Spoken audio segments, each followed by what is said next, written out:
Hello students, welcome to La Excellence IAS academy. ఈరోజు మనం October 31 నాటి ఈనాడు న్యూస్ పేపర్లోని ఇంపార్టెంట్ కరెంట్ అఫైర్స్ గురించి డిస్కస్ చేద్దామండి. బిఫోర్ దట్ మనము ప్రీవియస్ క్లాస్లోని క్వశ్చన్ ఆఫ్ ద డే గురించి చూద్దాము. కింది పునరుత్పాదక ఇంధన వనరులను వాటి స్థాపిత సామర్థ్యానికి సంబంధించి ఆరోహణ క్రమంలో అమర్చండి. అంటే మనకి రెన్యూవబుల్ ఎనర్జీ ఇన్స్టాల్డ్ కెపాసిటీ ఆధారంగా ఈ క్రింద ఇవ్వబడిన రెన్యూవబుల్ ఎనర్జీ సోర్సెస్ని అసెండింగ్ ఆర్డర్లో అంటే లో టు హై అమర్చమని ఇక్కడ క్వశ్చన్ని ఫ్రేమ్ చేయడం జరిగింది. లాస్ట్ క్లాస్లో ఇండియా యొక్క టోటల్ ఇన్స్టాల్డ్ ఎనర్జీ కెపాసిటీ అనేది 500 గిగావాట్లు దాటిన నేపథ్యంలో దీనికి సంబంధించిన డీటెయిల్డ్ డిస్కషన్ చూసాము. అలానే ఈ 500 గిగావాట్స్లో అరౌండ్ 51% నాన్ ఫాజిల్ ఫ్యూయల్స్ నుంచే వస్తుంది. సో ఈ కంటెక్స్ట్లో రెన్యూవబుల్ ఎనర్జీ ఇన్స్టాల్డ్ కెపాసిటీస్ కూడా మనం డిస్కస్ చేసాం. ఇక్కడ 3 సోర్సెస్ ఇవ్వడం జరిగింది అండి. ఇందులో ఏది లార్జెస్ట్, ఏది స్మాలెస్ట్ అనేది చూద్దాం. As of October 2025 solar energy అనేది 127 గిగావాట్స్గా ఉంది అప్రాక్సిమేట్గా. అండ్ విండ్ ఎనర్జీ అనేది 53 గిగావాట్స్గా ఉంది. అండ్ లార్జ్ హైడ్రో అనేది అరౌండ్ 49.6 గిగావాట్స్గా ఉంది.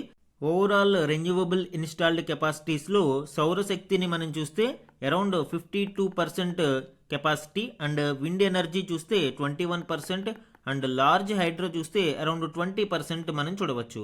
సో ఇక్కడ క్వశ్చన్ మనకి ఆరోహణ క్రమం అసెండింగ్ ఆర్డర్లో అమర్చమన్నారు. అంటే లో టు హై అనేది మనం అమర్చాల్సి ఉంటుంది. సో ఇక్కడ అన్నిటికంటే తక్కువ ఏది?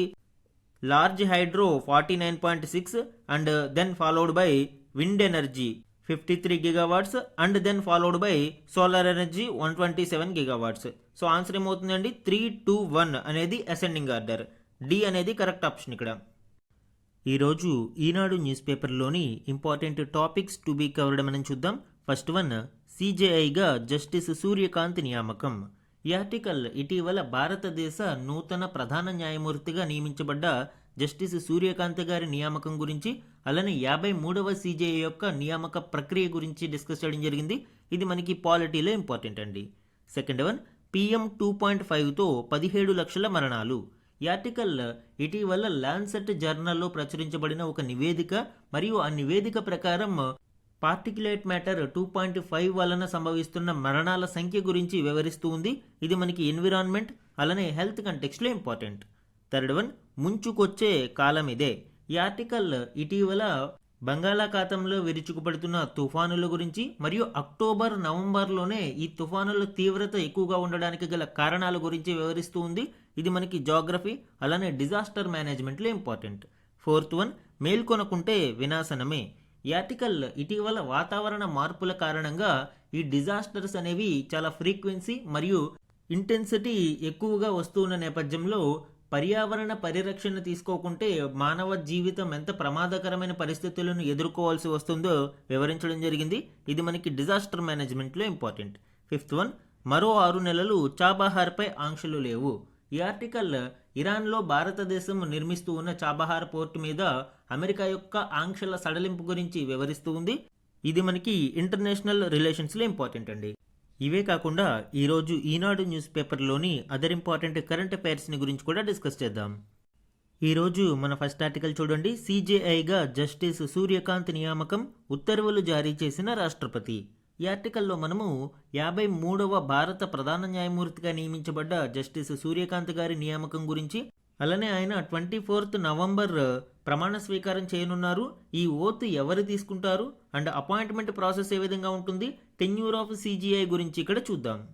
భారత 53వ ప్రధాన న్యాయమూర్తిగా జస్టిస్ సూర్యకాంత్ను నియమిస్తూ రాష్ట్రపతి ద్రౌపది ముర్ము ఉత్తర్వులు జారీ చేశారు. అంటే ఇక్కడ అపాయింటింగ్ అథారిటీ ఎవరండి? రాష్ట్రపతి అనేది మనకి ఇక్కడ అర్థమవుతుంది. జస్టిస్ సూర్యకాంత్ నవంబర్ 24న సిజేఐగా పదవీ ప్రమాణం చేస్తారు. అంటే జస్టిస్ బిఆర్ గవాయ్ గారు నవంబర్ 23 వరకు పదవిలో ఉంటారు. అండ్ ఈ పదవీ విరమణ తర్వాత జస్టిస్ సూర్యకాంత్ గారు పదవీ ప్రమాణ స్వీకారం చేస్తారు.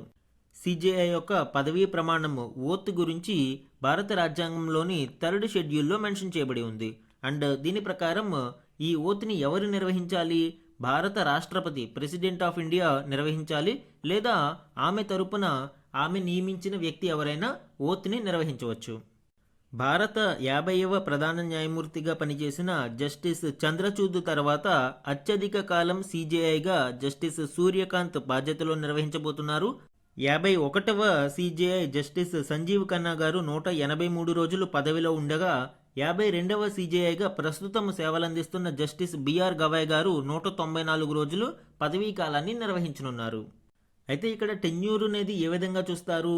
There is no fixed term, అంటే ఇన్ని సంవత్సరాలు పదవీ కాలంలో ఉండాలి అనేది లేదు అండి.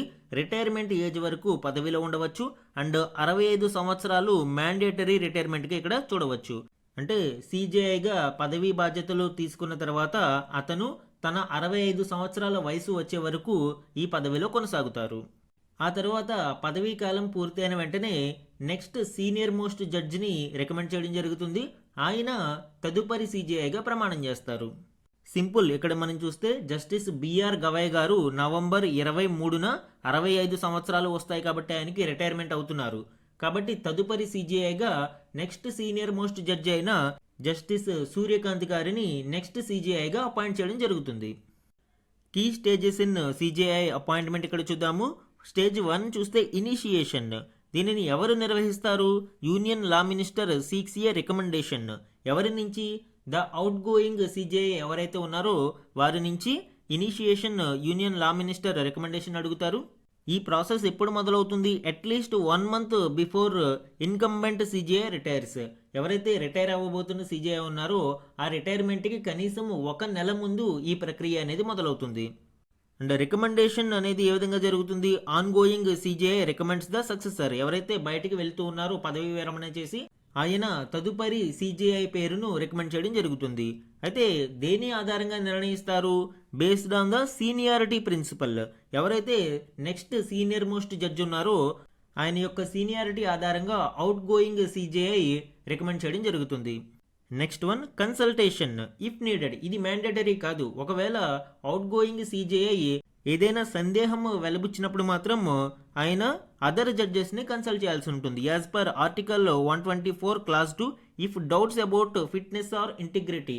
అంటే తదుపరి సీనియర్ మోస్ట్ జడ్జి ఎవరైతే ఉన్నారో ఆయన ఫిట్ కాదు అని అవుట్ గోయింగ్ సీజేఐ భావిస్తే మిగతా జడ్జిలతో చర్చించి కన్సల్టేషన్ తీసుకుని ఆ తర్వాత రికమెండ్ చేయాల్సి ఉంటుంది. అండ్ ట్రాన్స్మిషన్ ఏ విధంగా ఉంటుంది? Law minister forwards to prime minister who advisers president. అంటే లా మినిస్టర్కి ఇన్కంబెంట్ సీజేఐ రికమెండ్ చేయడం జరుగుతుంది. దెన్ లా మినిస్టర్ దానిని ప్రైమ్ మినిస్టర్కి పాస్ చేయడం జరుగుతుంది. ప్రైమ్ మినిస్టర్ ప్రెసిడెంట్కి దానిని పంపించి రికమెండేషన్ చేయడం జరుగుతుంది. అండ్ ఫార్మల్ అపాయింట్మెంట్ ఏ విధంగా జరుగుతుంది? ఫైనల్గా president of India makes the appointment, issues A warrant under seal and administer oath before the office. ఇందులో స్పెల్లింగ్ మిస్టేక్స్ కూడా ఎక్కువగా ఉన్నాయండి. ఏఐ జనరేటెడ్ ఇమేజెస్ కాబట్టి కొన్ని మిస్టేక్స్ మనం చూడవచ్చు. బట్ కంటెంట్ ఈ ప్రజెంటేషన్ బాగుంటుంది అనే ఉద్దేశంతో దీనిని నేను కంటిన్యూ చేయడం జరుగుతుంది. సిజేఐ అపాయింట్మెంట్ యొక్క కాన్స్టిట్యూషనల్ ప్రొవిజన్ ఏంటి? Article 124 clause 2 empowers president. రాష్ట్రపతికి అధికారం ఉంది సిజేఐని అపాయింట్ చేయడానికి under article 124 clause 2. And conventional న్యాయ సాంప్రదాయం ప్రకారం సీనియర్ మోస్ట్ జడ్జిని అపాయింట్ చేయడం జరుగుతుంది. మన నెక్స్ట్ ఆర్టికల్ చూడండి. PM 2.5తో 17 లక్షల మరణాలు. ఈ ఆర్టికల్ మనకి ఇటీవలి ల్యాన్సెట్ కౌంట్ డౌన్ 2025 నివేదిక ప్రకారం భారతదేశంలో పార్టికులేట్ మ్యాటర్ 2.5 కారణంగా 2022లో సుమారు 17 లక్షలకు పైగా మరణాలు సంభవించాయని వివరించడం జరిగింది. దీనిలోని కీ డీటెయిల్స్ మరియు ఈ రికమెండేషన్స్ కూడా చూద్దాం. మానవ చర్యలతో ఉత్పన్నమయ్యే అతి సూక్ష్మ ధూళి కణాల కాలుష్యంతో అంటే PM 2.5 కాలుష్యంతో 2022లో దేశంలో 17 లక్షల మందికి పైగా మృత్యువాత పడ్డారు అని లాన్సెట్ జర్నల్లో ప్రచురితమైన తాజా నివేదిక పేర్కొంది. 2010తో పోలిస్తే ఈ మరణాల సంఖ్య 38% ఎక్కువని తెలిపింది. అంటే గడిచిన 12 సంవత్సరాలలో PM 2.5 కారణంగా ఏర్పడిన మార్టాలిటీ రేట్ అనేది 38% ఇంక్రీజ్ అయింది. శిలాజ ఇంధనాల వాడకం వల్ల ఏర్పడే కాలుష్యంతో చనిపోయిన వారు ఇందులో 7.52 లక్షలు అంటే 44% ఉండగా ఒక్క పెట్రోల్ కాలుష్య మరణాలే 2.69 లక్షలుగా ఉన్నాయని వెల్లడించింది. ఈ particulate matter pollution not only health tragedy, ఇది ఎకానమీకి కూడా నష్టం కలిగిస్తుంది అండి. 2022లో గాలి కాలుష్యంతో సంభవించిన అకాల మరణాల ఆర్థిక నష్టం దేశ జీడిపిలో 9.5% అని ఈ నివేదిక చెప్తుంది. ఈ నివేదికలోని గణాంకాలని మనం చూస్తే ఇప్పటికీ రోడ్డు రవాణాకు ఉపయోగించే ఇంధనాలలో శిలాజ ఇంధనాల వాటా 96% ఉండగా విద్యుత్ వాడకం కేవలం 0.3% మాత్రమే ఉందని పేర్కొంటుంది. అంటే 96% మనకి స్టిల్ ఫాజిల్ ఫ్యూయల్స్ మీదే నడుస్తూ ఉండగా ఎలక్ట్రిక్ మొబిలిటీ అనేది కేవలం 0.3%గా ఉంది. ఈ నివేదికలోని కీలక డేటాని మనం ఇక్కడ ఆల్రెడీ డిస్కస్ చేయడం జరిగింది అండి. సో ఈ మార్టాలిటీ రేట్ను తగ్గించడానికి ఇక్కడ కొన్ని కీలక రికమెండేషన్స్ని చూద్దాము. ఎనర్జీ అండ్ ట్రాన్స్పోర్ట్ సెక్టార్లో మనం చూస్తే రెడ్యూస్ ఫాజిల్ ఫ్యూయల్ సబ్సిడీస్. ఈ ఫాజిల్ ఫ్యూయల్ మీద ఇచ్చే సబ్సిడీలను ఎప్పుడైతే తగ్గించామో ఆటోమేటిక్గా రెన్యూవబుల్ ఎనర్జీకి ప్రోత్సాహం లభిస్తుంది. తద్వారా ఈ ఫాజిల్ ఫ్యూయల్ వాడకం తగ్గి ఈ పార్టిక్యులేట్ మ్యాటర్ పొల్యూషన్ అనేది తగ్గుతుంది. Second one, rapid clean energy shift. Clean energy శుద్ధ ఇంధన వాడకాన్ని ప్రోత్సహించడం. Third one, decarbonise road transport. ముఖ్యంగా రోడ్డు రవాణా రంగంలో ఈ శిలాజ ఇంధనాల వాడకాన్ని తగ్గించి జీరో ఎమిషన్ పబ్లిక్ ట్రాన్స్పోర్ట్ని ప్రోత్సహించడం ద్వారా ఈ పార్టిక్యులేట్ మ్యాటర్ని తగ్గించవచ్చు. అలానే హెల్త్ అండ్ పాలసీ ఇంటిగ్రేషన్ మనం ఇక్కడ చూద్దాము. Cleaner house hold fuels. Rural air pollution తగ్గించడానికి వంట చెరుకు ఇలాంటి వాటి వినియోగాన్ని తగ్గించి క్లీన్ ఎనర్జీ లైక్ న్యాచురల్ గ్యాస్ని ప్రోత్సహించడం. And integrate health in policy. Prioritise pollution reduction. మనకి హెల్త్ రిలేటెడ్ పాలసీ మేకింగ్లో పొల్యూషన్ రిడక్షన్ని కూడా ఒక భాగస్వామ్యంగా చేస్తూ ప్రయారిటైజ్ ఇవ్వడం ద్వారా ఇక్కడ కాలుష్య నివారణకు కృషి చేయవచ్చు. అలానే ఫోస్టర్ లో కార్బన్ ట్రాన్సిషన్.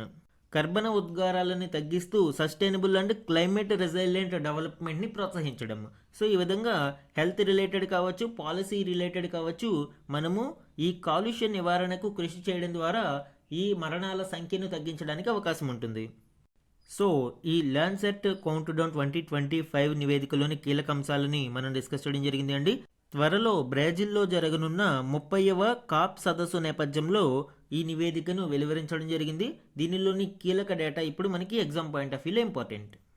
మన నెక్స్ట్ ఆర్టికల్ చూడండి. ముంచుకొచ్చే కాలం ఇదే, అక్టోబర్ నవంబర్లోనే అత్యధికంగా తీవ్ర తుఫాన్లు.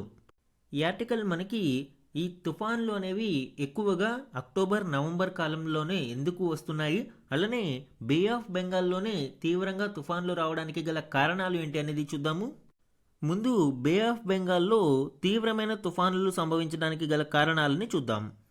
First, high sea temperature and humidity make the bay of Bengal highly conducive to cyclone formation. Bay of బెంగాల్లో మనకి ఎక్కువ సీ టెంపరేచర్ ఉంటుంది, అలానే మాయిశ్చర్ హ్యూమిడిటీ కూడా ఎక్కువగా ఉంటుంది. ఈ కారణాలతో బే ఆఫ్ బెంగాల్లో తుఫానుల తీవ్రత అధికంగా ఉంటుంది. And heavy rainfall and frequent tropical depressions over the Indo Gangetic plains trigger cyclone development. Indo Gangetic ప్లెయిన్స్లో ఎక్కువ వర్షపాతం నమోదవడం, అలానే డిప్రెషన్స్, ఈ అల్పపీడనాలు ఎక్కువగా ఏర్పడుతూ ఉండడం దీనికి ప్రధాన కారణంగా చెప్పవచ్చు. హెవీ రెయిన్ఫాల్ కారణంగా ఏం జరుగుతుంది, ఈ రెయిన్ఫాల్ వలన ఈ వాటర్ అంతా కూడా మళ్ళీ సముద్రంలో కలుస్తూ ఉండడం వలన ఈ ఉప్పు నీరు మరియు మంచినీటి మధ్య తేడాలు ఏర్పడి ఉష్ణోగ్రతలలో తేడాలు ఏర్పడతాయి. సీ టెంపరేచర్స్ డిఫరెన్స్ అనేది ఇక్కడ చూడవచ్చు. దీని కారణంగానే అల్పపీడనం ట్రిగ్గర్ అవుతుంది.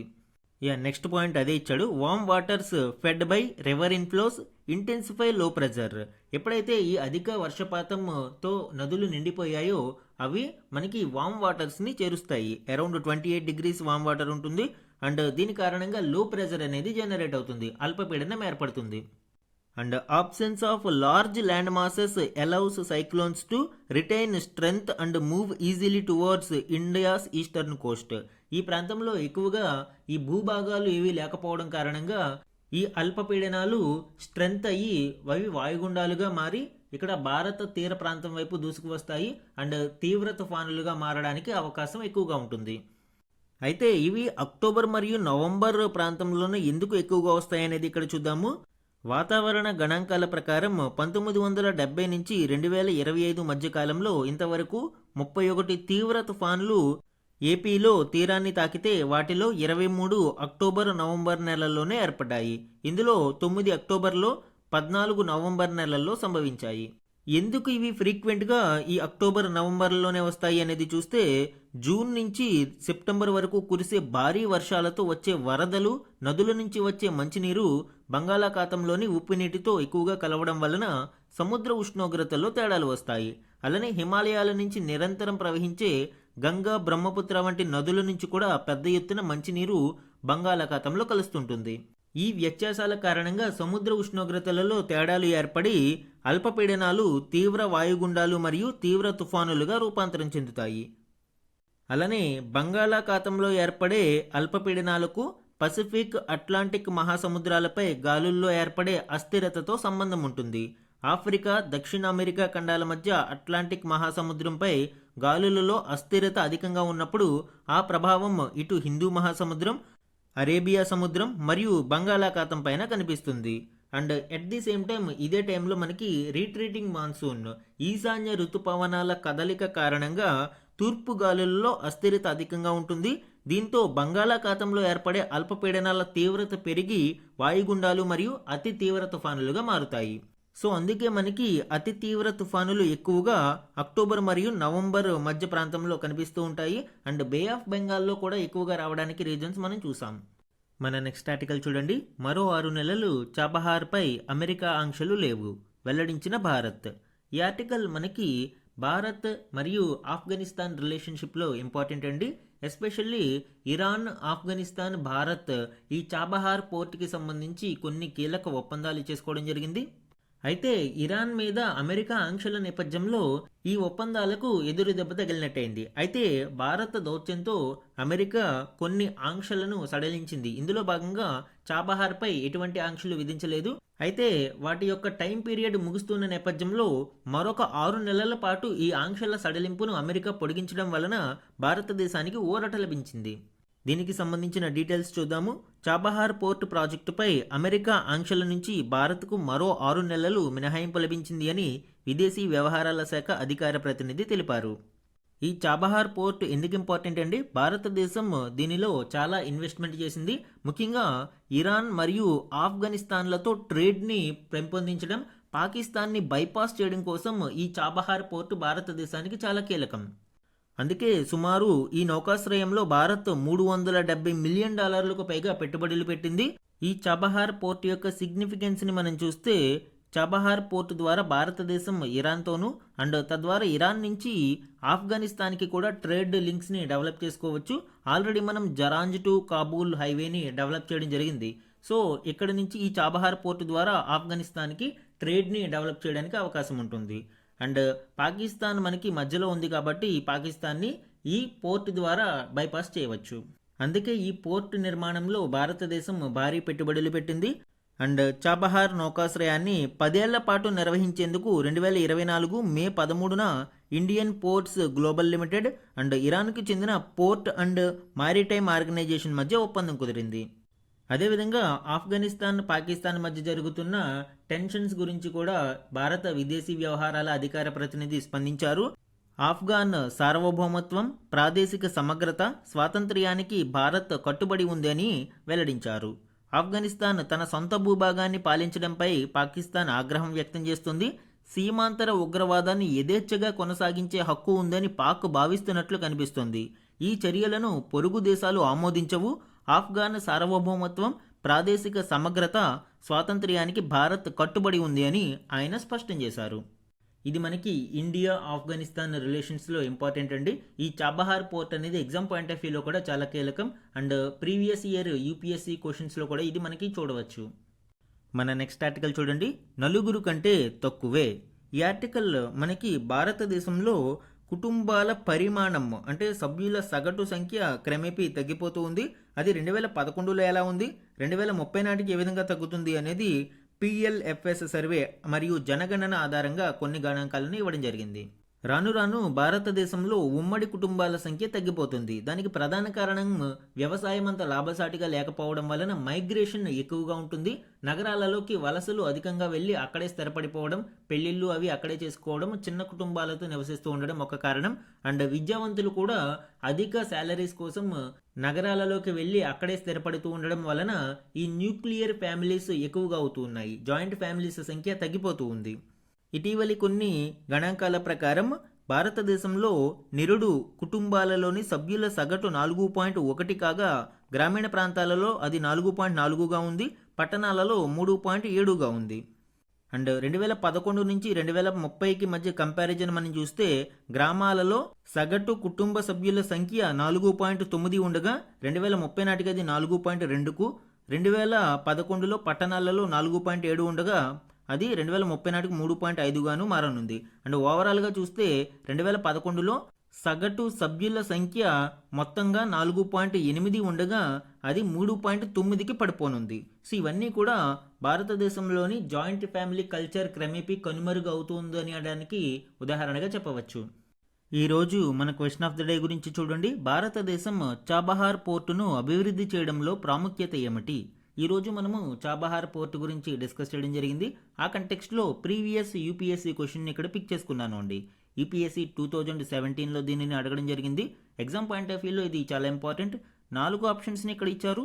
కరెక్ట్ ఆప్షన్ ఐడెంటిఫై చేసి ఆన్సర్ని కమెంట్ సెక్షన్లో కమెంట్ చేయండి. ఇది ఈరోజు ఈనాడు న్యూస్ పేపర్లోని ఇంపార్టెంట్ కరెంట్ అఫైర్స్ మీద daily analysis. Thank you for watching.